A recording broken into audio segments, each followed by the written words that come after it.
Hi hello नमस्कार. पूजाच्या mini ब्लॉगमध्ये तुमचं स्वागत आहे. आज मी आणि माझी नणंदबाई आम्ही दोघी जणीच फिरतीवर निघालो होतो.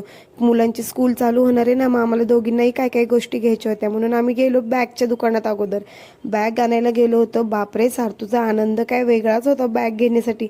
तिला फर्स्ट टाइमच सोबत घेऊन गेले होते तिच्या काय गोष्टी आणण्यासाठी, आणि तिचे स्वतःचे चॉईसेस आहेत. बापरे, हे बघून तर मला तर फार हसू येत होतं. तिला हवी तीच तिने बॅग वगैरे घेतली. दुरूसाठी आम्ही बॅग बघितली. दुरून तिने दोघांनी एकदम सेम सेम कलरच्या बॅग्स घेतल्या आणि दोघांचा आनंद काय वेगळाच होता. स्कूलला जाण्याचा आनंद नाही यांना, स्कूलसाठी काय काय गोष्टी घ्यायच्यात त्याचा आनंद फार मोठा असतो. आणि मी सार्थूला ह्यावेळेस वेगळी टिफिन बॅग घेतली आहे जी की टिकाऊ असावी.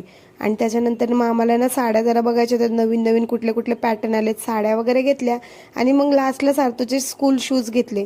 स्कूल शूज बघायला गेलो तर तिथे काय तिच्या मापाचा नंबर वगैरे काय मला भेटला नाही, त्याच्यामुळे त्यांनी दुसऱ्या दिवशी बोलवलंय. मग तिथंही आमचा थोडा टाइमपास झाला. घरी येऊन जेवण वगैरे केलं, ताईंना बाय बाय केलं. आणि संध्याकाळी मग फादर्स डे होता म्हणून आम्ही केक आणला होता पप्पांसाठी. पप्पांना तर माहितीच नव्हतं कशाबद्दल. ते म्हणले माझा काय बर्थडे नाही. मग आम्ही त्यांना सांगितलं